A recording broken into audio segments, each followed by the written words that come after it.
اس طرح یہ ایک ایک میں سارا گنان نہیں بولتا ہوں، بیوٹیفل گنان ہے، اس کے اندر دسوند کی بھی بات ہے۔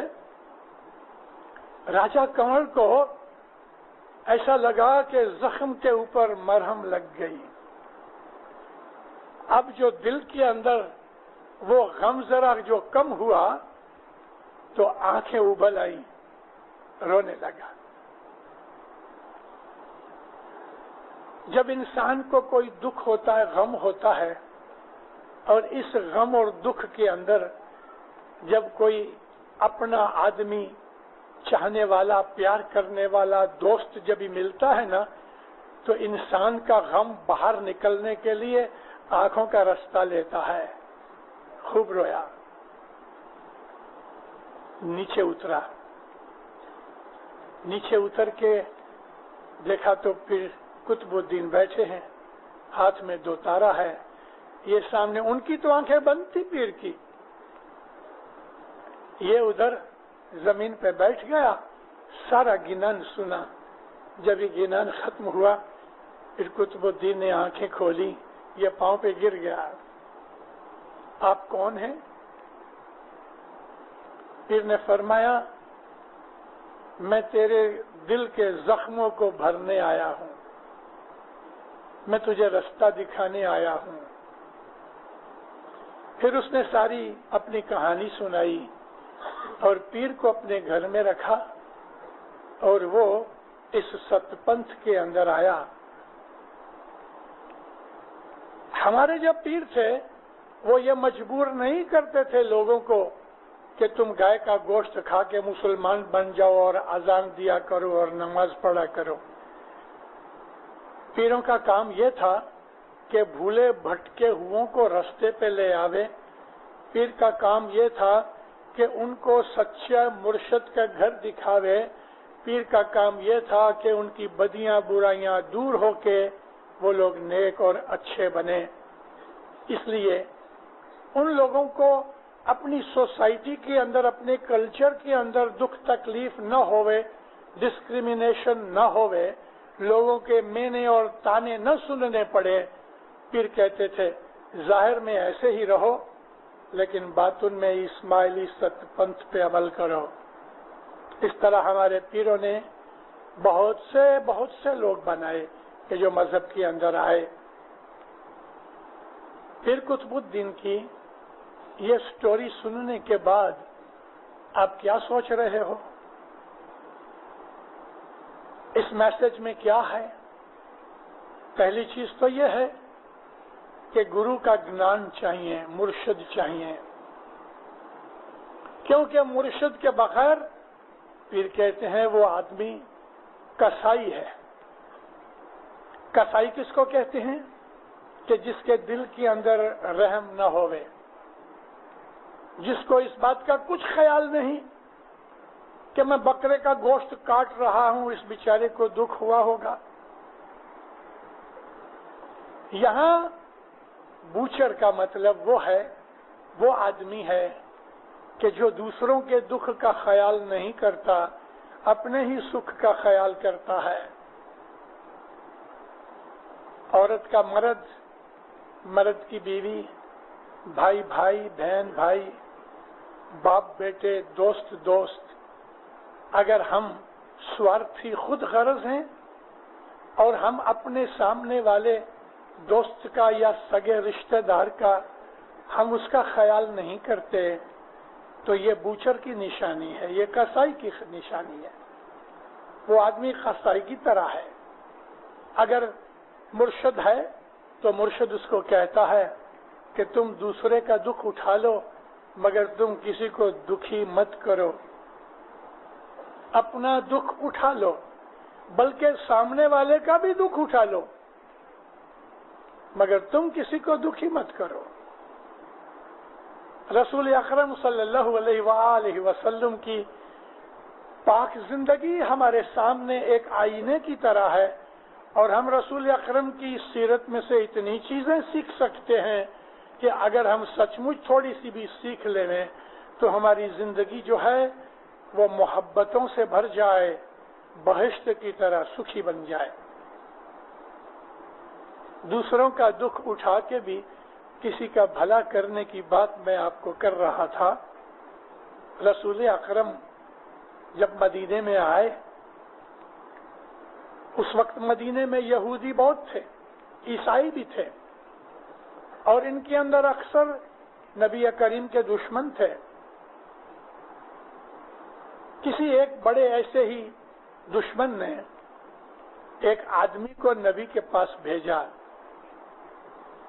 وہ آدمی طائف کا رہنے والا تھا، جو حقیقت میں مکہ سے زیادہ نزدیک ہے، مگر وہ ادھر آیا ایک مقصد سے.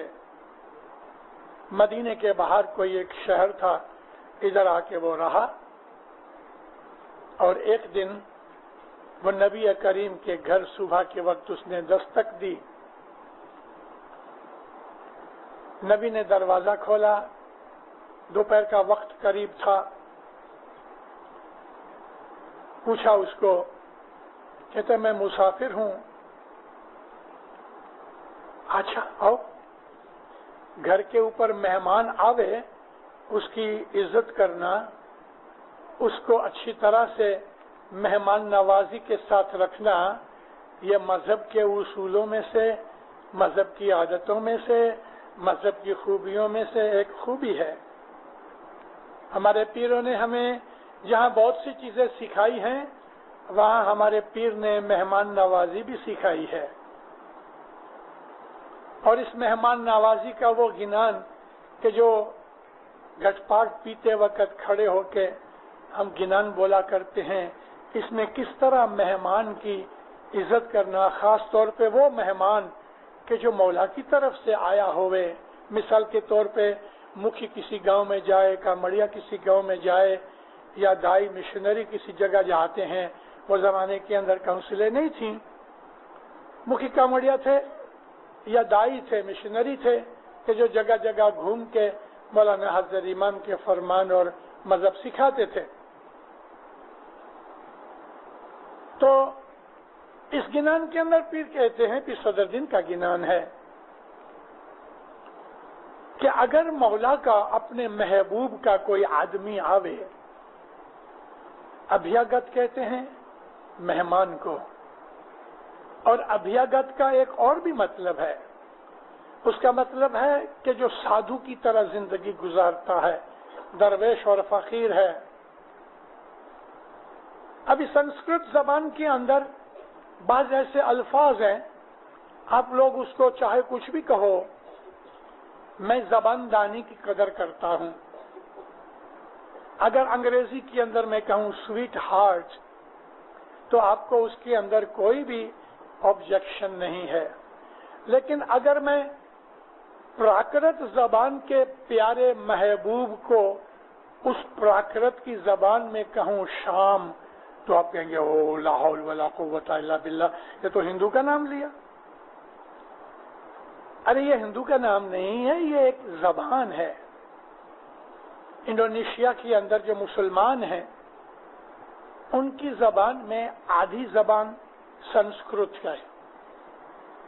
ایک عورت گھر کے اندر اپنے شوہر کو جب بلاتی ہے تو سوامی کر کے بلاتی ہے.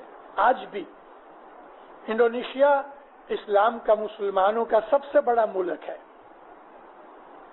مگر گھر میں عورت اپنے شوہر کو سوامی کر کے پکارتی ہے. بچے جب اسکول جاتے ہیں تو ان کا جو ٹیچر ہے اس کو گرو کر کے پکارتے ہیں، کیونکہ ان کی جو انڈونیشین زبان ہے، اس زبان کے اندر آدھے الفاظ سنسکرت پراکرت کے ہیں. عورتوں کا نام ہے فاطمہ دیوی، کلثم دیوی، روشنوتی، اس طرح کے ان کے نام ہیں. وہ کوئی ہندو نہیں. تو پیر صدر دین کہتے ہیں شام تنا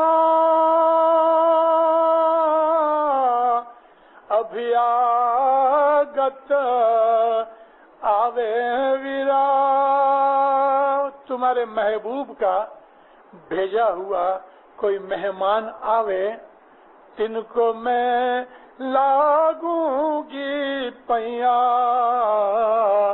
او جی رے بھیا اے میرے پیارے بھائیوں، میرے محبوب کا کوئی آدمی آوے، میں اس کے پاؤں پڑوں۔ مجنو بیٹھا تھا لیلا کے خیال میں، اس کا نام قیس تھا، شہزادہ تھا، مگر مجنو اس کو اس لیے کہتے تھے، بالکل لکڑی کی طرح دبلا ہو گیا اور دماغ اس کا پھر گیا، یعنی لوگوں کی نظر میں وہ دیوانہ تھا، پر حقیقت میں وہ دیوانہ نہیں تھا۔ عربی زبان میں مجنون کہتے ہیں دیوانے کو۔ کئی ہفتے ہو جاوے کھانا پینا نہیں کھاتا تھا، اس لیے بہت دبلا ہو گیا، اور وہ لیلا کے خیال میں اپنے تصور و تخیل کے اندر بیٹھا تھا۔ شرارتی لڑکے نکلے تھوڑے سے، ایک کتا چلا جاتا تھا۔ اب شرارت کی نظر سے ایک لڑکے نے زور سے کہا، اپنے کسی دوست کا نام لیا اور کہنے لگا، او دیکھو لیلا کا کتا آیا۔ لیلا کا نام سن کے اس نے آنکھیں کھولی اور دیکھا تو سچ مچ کتا نزدیک آیا تھا۔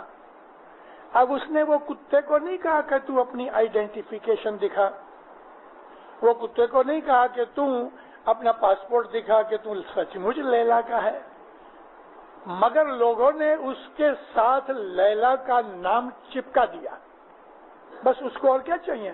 اس نے کتے کو پکڑ لیا، اس کو چومنے لگا، پیار کرنے لگا۔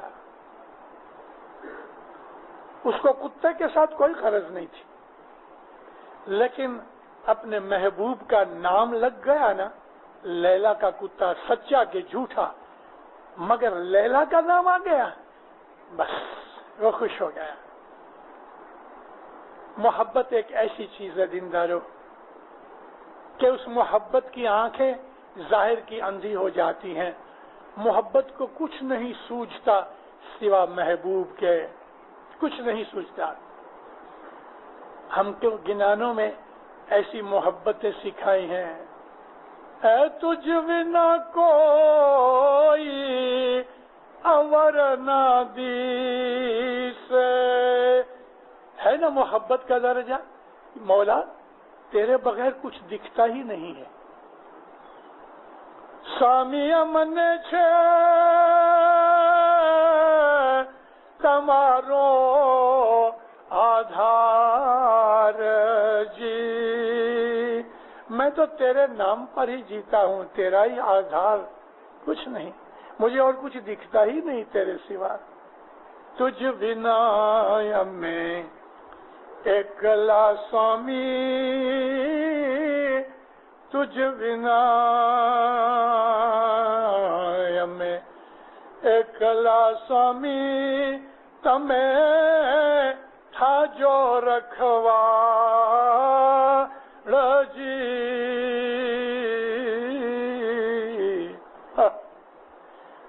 پیروں کے گنان آدمی کو مست بنا دے رہے، مست بنا دے رہے۔ اب یہ جو گنان میں نے آپ کو مولا کے مہمان کی بات کی، اس کے اوپننگ الفاظ تو دیکھو، اس کے اوپننگ الفاظ کہتے ہیں، تیری میری سایاں ایک من ایک چنتا، تیری میری سایاں ایک من ایک چنتا، سمی راجا بھرپور رہیا ہو جی رے بھیا، بھرپور، ہر جگہ تو ہی تو ہے اور کوئی ہے ہی نہیں۔ سامی راجا بھرپور رہیا ہو جی رے بھیا، ہر جگہ یا مولا تو ہی دکھتا ہے۔ یہ جو باتیں ہیں گنانوں کے اندر کچھ پیروں کو کہنا ہوتا ہے تو اس محبت کے طریقے سے کہتے ہیں کہ جب انسان کو سمجھ آتی ہے تو دم بخود ہو جاتا ہے. سوامی راجا مرے من تھی نہ وسرے جی. اب یہ قسم کی دعا ہے. بعد میں روبرو گفتگو ہوتی ہے. سوامی راجا مرے من تھی نہ وسرے سنو سنو مو من رہیا ہو جی رے بھیا. اے بھائیو سنو, دعا کرو میرے دل سے میرا مولا جدا نہ ہوئے, بھلایا نہ جاوے. اور اب مولا کو سامنے رکھ کے کہہ دیا تیری میری سائیاں ایک من ایک چت, تیرا میرا ایک ہی من ہے, تو جو سوچتا ہے میں وہی سوچتا ہوں. ایسا محبوب مولا اگر اس کا کوئی آدمی آیا ہے پیغام لے کے یا مہمان بن کے تو پھر کہتے ہیں میرے مولا کا ابھیاگت آیا, میں اس کے پاؤں پڑوں اور پاؤں پڑوں اور کیا خدمت کروں. پرانے زمانے میں لوگ پاؤں سے چلتے تھے, جب کسی کے گھر آتے تھے تو سب سے پہلے اس کے پاؤں دھلاتے تھے. لئی لوٹو تینا پاؤں دھو ریجے ویرا. ابھی گنان کے اندر ہم لوگ بول جاتے ہیں, ہم کو پتہ نہیں لگتا کہ ہم کیا بول رہے ہیں. کئی لوگ ایسا کہتے ہیں کہ لئی لوٹو شاہ نہ پاؤں دھو رہی جے ویجا. شاہ کدھر سے آیا؟ پیر صدر دین تو شاہ کے مہمان یا قاصد کی بات کر رہے ہیں. قاصد آیا ہے, شاہ کدھر سے آیا؟ اس میں شاہ نہیں ہے. لئی لوٹو تینا اس قاصد کے پاؤں دھوری جے ویرا, سر پر تیل کنگھیا ہو جی رے بھیا. مولا کا قاصد آیا, لوٹا لے کے اس کے پاؤں دھلاؤ, اس کا سر دھلاؤ اور تیل ڈال کے کنگھی کرو, بناؤ اس کو, اور پھر اب اس کو کھانا کھلاؤ, کھانا کھلاؤ اس کو. کھیر نے کھنڈ گرت امرت بھوجن ویرا. اس زمانے کی قیمتی چیزیں کیا تھی؟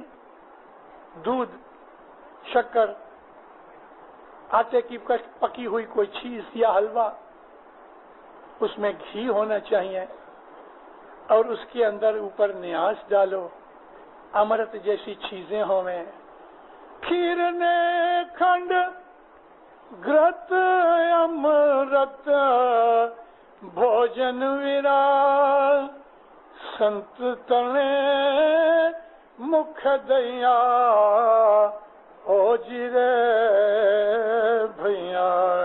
یہ جو آیا قاصد, یہ سنت ہے, یہ فقیر ہے, یہ درویش ہے, مولا کا پیارا ہے, اس کو اچھا کھانا کھلاؤ اور اس کی عزت کرو. ڈھولیے تڑائیے تینے پوڑھن دیجے ویرا. آپ کے گھر میں جو بیسٹ پلنگ ہوئے, گدیلا ہوئے, اس میں اچھی طرح سے صاف چادر ہوئے, وہاں اس کو آرام کرنے دو. ڈھولیے تڑائیے تینے پوڑھن دیجے ویرا, زینا زینا واؤ ڈوریا ہو جی رے بھیا. پنکھا لے کے آہستہ آہستہ ہوا کرو کہ نہ اس کو گرمی لگے نہ مکھیاں ستاویں. خدمت کے طریقے بتائے. ہمارے گنانوں نے دنیا بھی سکھائی، دین بھی سکھایا، مینر سکھائے، ایٹیکیٹ سکھایا، اور ہم کو وہ نیک باتیں سکھائیں کہ جو کسی مومن کی عادت ہونی چاہیے۔ میں نبی کریم کی بہت دفعہ باتیں سنایا کرتا ہوں کہ رسول اللہ ہم کو مینر سکھاتے تھے۔ حال ہی میں نے ایک بات سنائی کہ رسول اللہ کے حضور کے اندر کچھ لوگ بیٹھے تھے، کسی آدمی کو چھینک آئی۔ ابھی آپ کو معلوم ہے کہ جب آدمی چھینک مارتا ہے تو منہ اور ناک میں سے مواد نکلتا ہے، تھوک نکلتی ہے۔ اب جو چھینک ماری تو منہ سے وہ سارا سپرے ہوا، تو رسول پاک کے ہاتھوں پہ بھی کچھ گر گیا ہوگا۔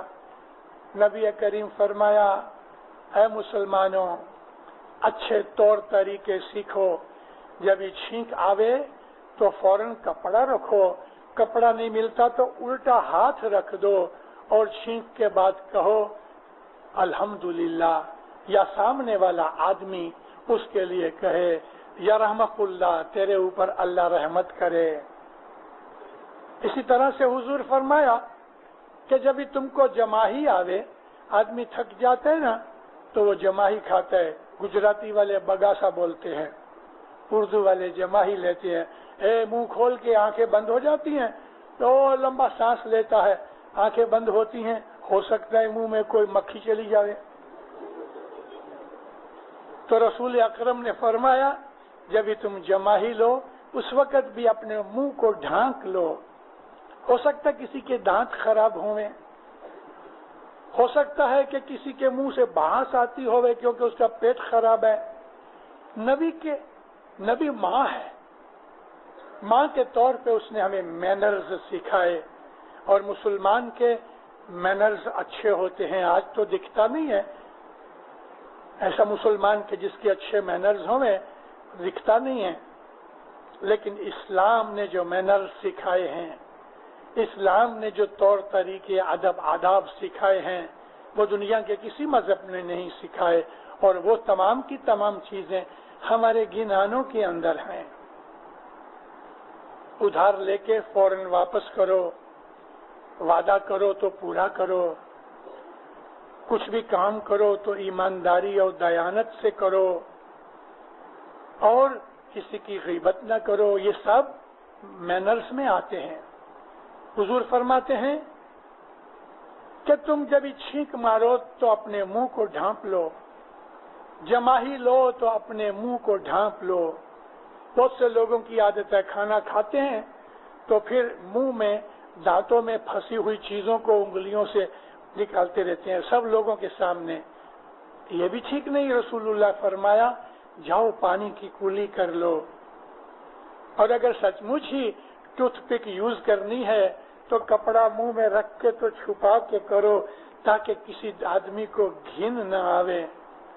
کئی لوگ ایسے ہوتے ہیں، بیت الخیال کی صبح بندگی ہو رہی ہے، بالکل سکون اور بالکل سلامتی ہے، اور اتنے میں کسی آدمی کو جو زکام ہوا ہوئے اور وہ کپڑا یا رومال لے کے اس زور سے وہ ناک صاف کرتا ہے کہ ایسا معلوم ہوتا ہے کوئی بم پھوٹا۔ یہ بھی آؤٹ آف مینر ہے۔ لوگوں کے سامنے کبھی ناک بہ رہی ہے تو ناک چھوکر نہیں، یعنی زور سے اس کو بلو مت کرو، آہستہ سے رومال لے کے اس کو دبا لو ناکوں کو دونوں سائیڈ کو، اور وہ مواد نکل جاوے، واپس ہو جاوے، پھر دبا لو۔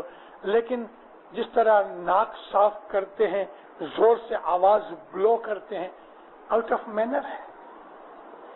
مومن بہترین انسان ہے دنیا کے اندر، بہترین انسان، اور مومن کے اندر سب اچھی خوبیاں ہوتی ہیں۔ تو یہ سارے گنن کے اندر ہم کو مہمان نوازی کے طریقے بتائے گئے۔ رسول اکرم صلی اللہ علیہ وآلہ وسلم کی ایک بات کرتا ہوں۔ نبی کریم چلے جاتے تھے، کچھ اصحاب ساتھ تھے، بالکل بیچوں بیچ ایک بڑا پتھر پڑا تھا۔ وہ زمانے کے اندر راستے بہت بڑے نہیں تھے، چھوٹے چھوٹے رستے تھے، چھوٹی چھوٹی گلیاں تھیں. ایک پتھر پڑا تھا. نبی کریم ٹھہر گئے، نیچے جھک کے اس پتھر کو اٹھا کے سائڈ میں رکھ دیا. تو اصحاب کہنے لگے یا نبی ہم کو کہتے. حضور نے فرمایا میں تم کو کہتا مگر میں خود تم کو مثال بن کے، ایگزامپل بن کے سکھانا چاہتا ہوں کہ دیکھو میں نے اٹھا لیا. حضور فرمایا یہ میں نے اس لیے اٹھایا ہے، ہو سکتا ہے رات کے وقت اندھیرے میں کسی کو ٹھوکر لگ جائے تو اس کا ناخن اتر جائے، زخمی ہو جائے. حضور فرماتے ہیں اس خیال سے اگر کوئی مومن کہ فلانی چیز کسی کو دکھ دینے والی ہے اور اس کو ہٹا دے، نبی فرمایا یہ خدا کی عبادت ہے، یہ ایک نیکی ہے. حضور فرماتے ہیں کہ کسی درخت کو مت کاٹو. 1400 برس کے بعد آج یہ انوائرمنٹلسٹ نکلے، ساری دنیا کے اندر ڈھول پیٹ رہے ہیں بھئی انوائرمنٹ کو اچھا کرو، انوائرمنٹ کو اچھا کرو، اور اس میں سب سے بڑی بات درختوں کی آتی ہے. دنیا میں سے جنگل گھٹ رہے ہیں کیونکہ بستیاں بڑھ رہی ہیں، لکڑی کی ضرورت پڑتی ہے، سامنے اتنے درخت اگائے نہیں جاتے تو درخت کٹ رہے ہیں، جس کی وجہ سے بارش کم ہو گئی، جس کی وجہ سے گھاس کم ہو گیا، جس کی وجہ سے ریگستان بڑھ گیا، جس کی وجہ سے گرمی بڑھ گئی، جس کی وجہ سے اناج کم ہوتا ہے، اور سارے اس قسم کے اور دکھ پیدا ہو رہے ہیں. آج یہ لوگ چلا رہے ہیں درخت بناؤ، درخت لگاؤ، لیکن 1400 برس پہلے وہ رحمت العالمین، ساری دنیا پہ رحم کرنے والا نبی فرماتے ہیں اے مسلمانوں درخت مت کاٹو جب تک کہ اشد ضرورت نہ ہوئے. تو کسی نے کہا یا نبی اگر درخت پھل نہ دیتا ہوئے تو فرمایا چھاؤں تو دیتا ہے، سایہ تو دیتا ہے، اس لیے درخت مت کاٹو. ایسے رسول پاک کی بڑی اچھی اچھی باتیں ہیں اور ہم کو بھی گنانوں کے اندر. اب دیکھو یہ گنان پھر قطب الدین کا، اس کے اندر کیا ہے کہ تم کسی پہ غضب کر کے اس کو بد دعا یا لعنت مت کرو. کسی کو گالی دینا ہمارے مذہب میں جائز نہیں. گالی دینے والا جب کسی کو گالی دیتا ہے تو سب سے پہلے اس کا خود کا منہ خراب ہوتا ہے. ہاں معمولی سی ایسی گالی ہے جس میں مٹھاس بھی ہے، محبت بھی ہے. کسی کو بے وقوف کہہ دو. مولانا سلطان محمد شاہ غصے ہوتے تھے تو کہتے تھے گدھے جیسا ہے. ابھی گدھا برا نہیں مگر گدھے میں عقل کم ہے اس لیے مولا کہہ دیا. لیکن ہمارے اس معاشرے کے اندر بھونڈی گندی خراب گالیاں دینا یہ ہمارے مذہب میں جائز نہیں. میں خاص طور پہ بچوں کو جو جوان ہیں ان کو کہتا ہوں ہمارے مذہب میں بالکل جائز نہیں. اپنی زبان کو پاک بناؤ. بہت ہوا چلو بھائی کہہ دو تو بے وقوف ہے، یعنی تیرے میں عقل کم ہے. یہ ایک قسم کا تمنچا ہے، تنبیہ بھی ہے، چھوٹی سی گالی بھی، مگر اس کے اندر کوئی خرابی نہیں، انوسنٹ گالی ہے یہ. تو اپنی زبان کو خراب نہیں کرنا چاہیے، کسی کے اوپر غلبہ نہیں کرنا چاہیے. آپ کو کسی نے کسی کی بات سنائی فلانا آدمی بہت خراب ہے، آپ کو بھائی دیکھ مجھے معلوم نہیں، میرے ساتھ اس نے کوئی خرابی نہیں کی. اسی لیے تو ہمارے مذہب میں پیروں نے، ہمارے پاک اماموں نے فرمایا کہ تم کسی کی گلہ نہ کرو، غیبت نہ کرو.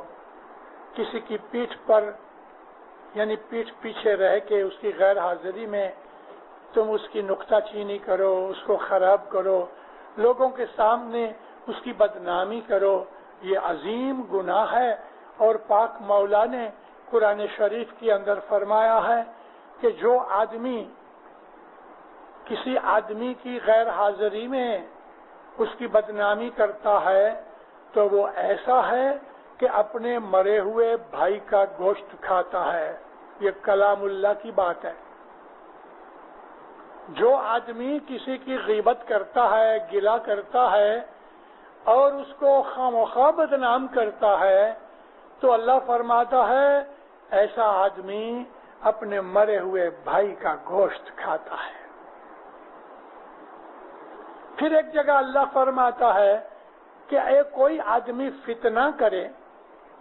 فتنے کا مطلب یہ ہے لوگوں کو لڑا دے.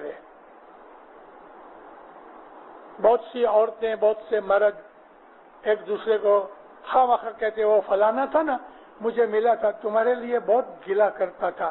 اب اس بیچارے کو پتا بھی نہیں ہوگا، مگر جھوٹ بول کے یہ دونوں کو لڑا دیا. تو اللہ تعالیٰ فرماتا ہے کہ قتل کرنا وہ اچھا ہے اس سے کہ تم فتنہ کرو. الفتنۃ اشد من القتل. فتنہ کرنا قتل کرنے سے زیادہ خراب ہے. اور فتنے کے بہت سے طریقے ہیں. ہم خواہ ایک دوسرے کی باتیں سنا دیتے ہیں. اس میں خاص طور پہ میری بیٹیاں، میری بہنیں یعنی عورتیں اس میں زیادہ پھنس جاتی ہیں. میاں بیوی میں جھگڑا کرا دیتی ہیں. مان لو کہ کسی مرد نے کسی عورت کو رستے میں یالی کر دی، کون سا ظلم ہو گیا، لیکن اس کی بیوی کے پاس پہنچ جائے گی خبر، ارے بھائی وہ تیرا مرد وہ فلانی وہ کیسی خوبصورت ہے، اس کے ساتھ رستے میں باتیں کرتا تھا. اب عورت نے بھی گانٹھ باندھ لی اور چلو فتنہ شروع ہو گیا. اب جس عورت نے یہ فتنہ لگایا ہے وہ خدا کے دربار میں قاتل کی طرح، خونی کی طرح گنہگار ہے.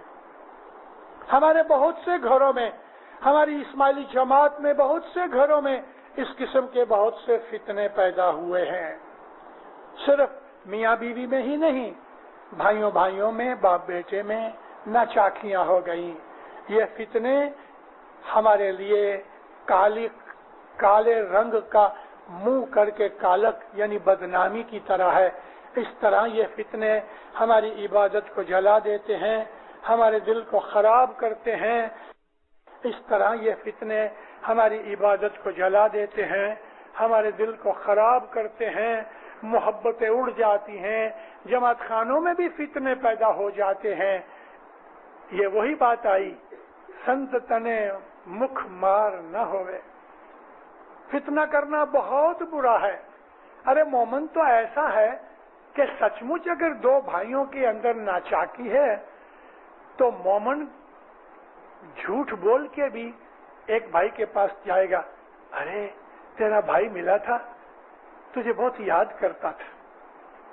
بجائے اس کے کہ فتنہ کرنا، اس سے کبھی ایسی بات میں تھوڑا سا جھوٹ بھی بول دو تو یہ جھوٹ جس سے نیکی ہوتی ہے یہ عبادت میں شامل ہے.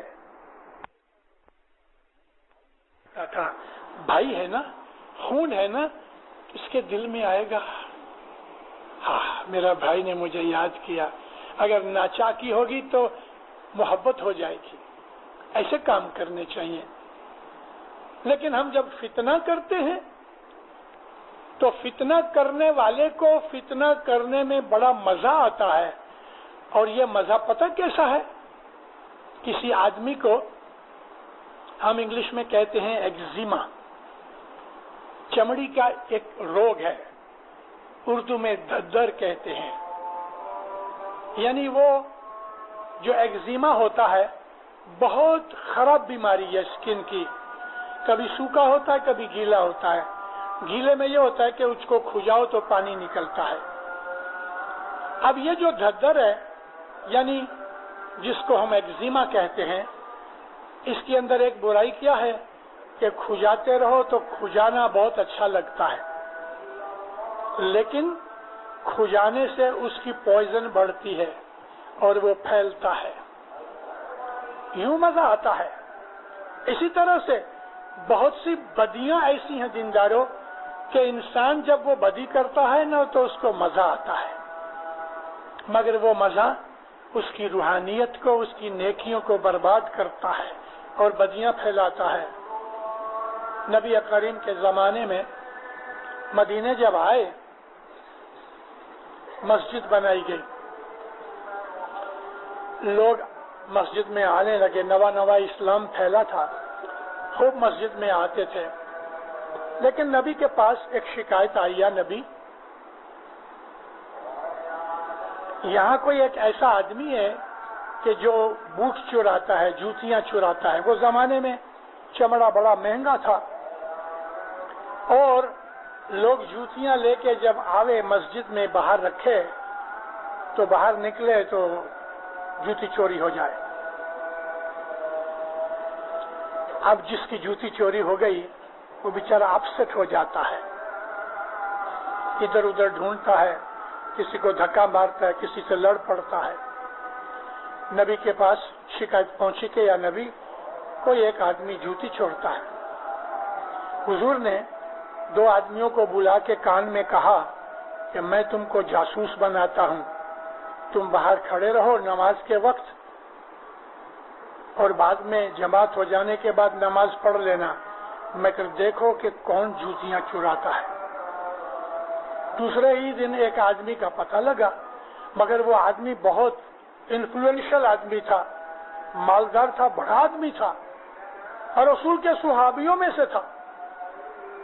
تو وہ جو آدمی جاسوس خبر لے کے آیا کہتے یا نبی ایک آدمی ہے مگر میں ڈرتا ہوں اس کا نام لینے کے لیے. حضور نے فرمایا کھلے دل سے نام لے. تو اس نے کہہ دیا بھئی فلانا. تو نبی کریم کو حیرت ہوئی، تو سچ کہتا؟ ہاں یا نبی سچ کہتا. بنے نہیں ایسا آدمی، اس کو جوتیاں چرانے کی کیا ضرورت ہے؟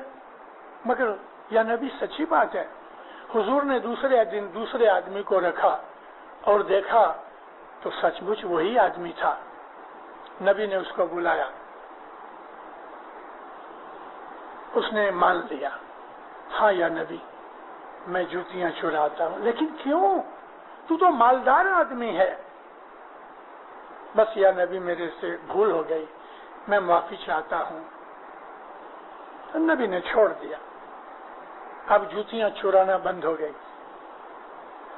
ایک آدھ مہینہ آرام سے نکلا. اب کیا ہوا؟ لوگ باہر نکلے، ایک پاؤں رکھا ہے دوسرا پاؤں نہیں ملتا. اب ایک پاؤں ہاتھ میں لے کے ادھر ادھر ڈھونڈ رہا ہے، دوسرے آدمی کا بھی ایک پاؤں ہے دوسرا نہیں ملتا. ابھی 5-7 آدمیوں کا ایک ہی پاؤں ملے دوسرا نہ ملے، یہ ادھر جاوے، یہ اس کو دھکا مارے، یہ اس کو دھکا مارے، اس میں کوئی لڑ پڑے. نبی کے پاس بات پہنچی. حضور نے اس آدمی کو بلایا، یہ کیا بات ہے؟ کہتے یا نبی خدا کی قسم میں چراتا نہیں ہوں، مگر یہ کیا کرتے؟ کہتے یا نبی بس میں ادھر کا ادھر ادھر کا ادھر کر دیتا ہوں. لیکن کیوں؟ کہتے یا نبی جب یہ لوگ آپس میں لڑتے ہیں نا تو مجھے بہت مزہ آتا ہے. ارے لعنت ہوئے تیرے اوپر. یہ فتنہ کرنے کی ایک صورت ہے جس میں اس کو پرسنل فائدہ کچھ نہیں. وہ جب جوتیاں چراتا تھا تو فقیروں کو دے دیتا تھا، پھینک دیتا تھا، خود نہیں لیتا تھا کیونکہ بڑا مالدار آدمی ہے. لیکن دیکھو اس طرح کے لوگ دنیا میں ہوتے ہیں کہ جن کو پرسنل کوئی فائدہ نہیں ہوتا لیکن فتنہ کراتے ہیں، جھگڑا کراتے ہیں اور جھگڑا کرانے سے ان کو مزہ آتا ہے. یہ ایسے لوگ ہیں کہ جن کو ایگزیما کی بیماری ہے اور کھجاتے ہیں، وہ بیماری بڑھتی ہے اور اندر ہڈیوں تک چلی جاتی ہے. ایسے لوگوں کی نیکیاں، ایسے لوگوں کی عبادت، ایسے لوگوں کی سخاوتیں سب برباد ہو جاتی ہیں.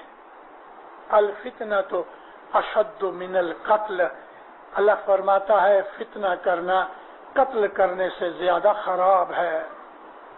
مومن کبھی فتنہ نہیں کرتا، فتنے کے اندر حصہ بھی نہیں لیتا، بلکہ پتہ لگتا ہے تو ان کو منع کرتا ہے خبردار ایسا کبھی مت کرنا. ہمارے بہت سے جماعت خانوں کے اندر بھی جوتے چوری ہو جاتے ہیں. یہ تو پرسنل ایکسپیرینس کی بات ہے، میرے بھی ایک دفعہ بوٹ گم ہو گئے. ہو سکتا ہے اس آدمی کو ایسا ہوئے کہ ایک بڑا مشنری آیا، چلو بوٹ پہن کے کچھ برکت ملے گی. اب معلوم نہیں ملے گی کہ نہیں ملے گی، لیکن میں نے آپ کو تو ایک مذاق سنایا. حقیقت یہ ہے کہ اس قسم کی بہت سی چیزیں ہماری جماعت میں بھی ہوتی ہیں. ایسا نہیں ہونا چاہیے. اپنے آپ کو ہمیں نیک بنانا چاہیے. رستے کے اندر اگر 1 روپیہ بھی پڑا مل گیا